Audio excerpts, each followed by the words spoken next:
నమస్తే. రండి రండి.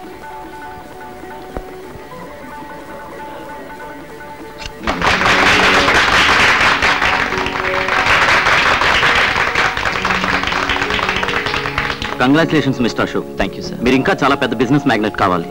అంతా మీ ఆశీర్వాదం సార్. పదండి. అది సరే, ఇంత పెద్ద హోటల్ పక్కన ఆవుల గేదెలను కట్టేసింటే అది కొనిపారే. అమ్మనంటే బలవంతంగా ఆక్రమించుకో. కేసేదైనా వస్తే తెలుసుకుంటాగా. సార్, అది నా ప్రాణ స్నేహితుడు ఇల్లండి. ఈ స్థలం కూడా వాడితే. రూపాయి తీసుకోకుండా మొత్తం రాసిచ్చాడు. అయితే అది కూడా రాసామని చెప్పు. అశోక్, కమిషనర్ గారికి ఫోన్ చేసిరా. ఏదో కుర్రాళ్ళు, వాళ్ళకేవో సెంటిమెంట్స్. నాకు అట్టంటివే లేవనుకోండి, వారం రోజుల్లో కొంప కులిపించేస్తారు. Very good.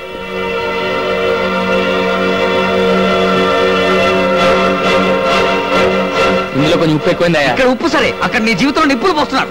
ఏంట్రా నీ గొడవ? గంగాధర గంట ఇల్లు పడగొట్టిస్తానంటున్నాడు.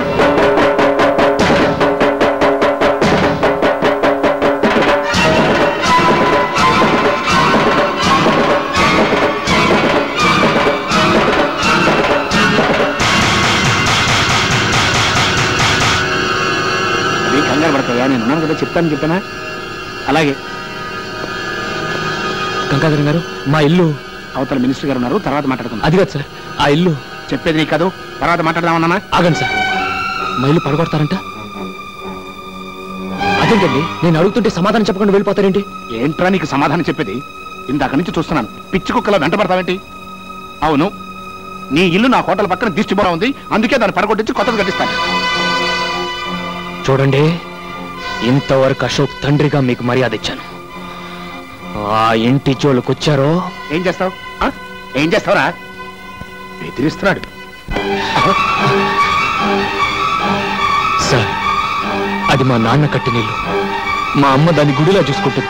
ఏడ్చేవలే బాయ్, చచ్చిపోయినోడి కోసం బతుకున్న విధవరాలకు సెంటిమెంటు, దానికి నీ సమర్థింపు.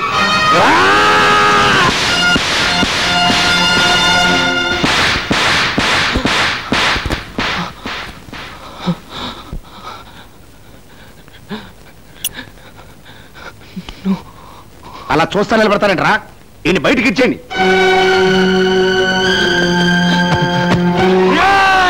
ద్రోహుల్లారా, మా రాజా మీద చెయ్యేశారో మీ పేగులు తెగిపోతాయిరా. ఎందుకురా మా రాజాని బయటికి ఎట్టేస్తున్నారు?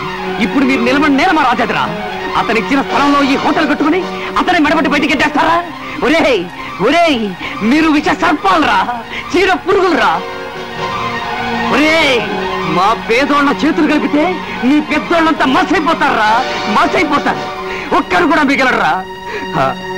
నువ్వు లే రాజా. అశోక్, కొట్టడం కాదు రాజా, చంపేస్తారా వీళ్ళు. నీకేనాడో చెప్పాను, పాము కూరల్లోనే విషం ఉంటుంది, ఈ డబ్బున్న నీచులకు నిలువెల్లా విషం ఉంటుందని. నువ్వు రా రాజా.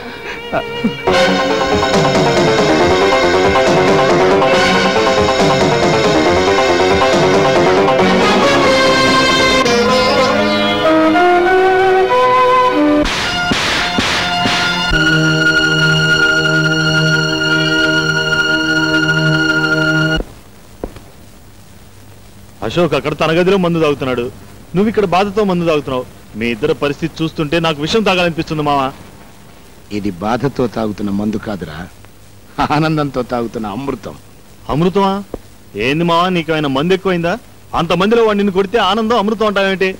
వాడు నన్ను కొట్టలేదురా, నేనే వాడిని రెచ్చగొట్టి కొట్టించుకున్నాను. చిన్నప్పటి నుంచి ఆ రాజాగాడితో అశోక్ గారి స్నేహం చెడగొట్టాలని ప్రయత్నం చేస్తూనే ఉన్నాను, కానీ నా వల్ల కాలేదు. ఆ పాలాడి ఫోటో మన అశోక్ గారి గుండెల్లో జెండా మీద అశోక్ చక్రంలాగా ప్రింట్ అయిపోయింది. అది ఈ రోజుతో చెరిగిపోయింది. కరెక్టే మావా, కానీ మా వాళ్ళిద్దరు స్నేహం చెడగొట్టడం వల్ల మనకొచ్చే లాభం ఏంటి చెప్తా. ఒకటి, ఏ మొహమాటలు లేకుండా రాజా ఇంటిని పడగొట్టి మొత్తం స్థలం మన సొంతం చేసుకోవడం. 2, హోటల్లో వచ్చే లాభాల్లో అశోక్ రాజా గారికి ఇద్దామనుకుంటున్న సగం వాటాకి టాటా చెప్పడం. మావా నీ బుర్ర తీసుకో, ఈ రోజుకి చనువు తీసుకుని ఒక్కటేసుకో. నీ బుర్ర బరం మావా. పొగిడింది చాలు, ఆ రాజా గారి కొంప పడగొట్టే ఏర్పాట్లు చూడు.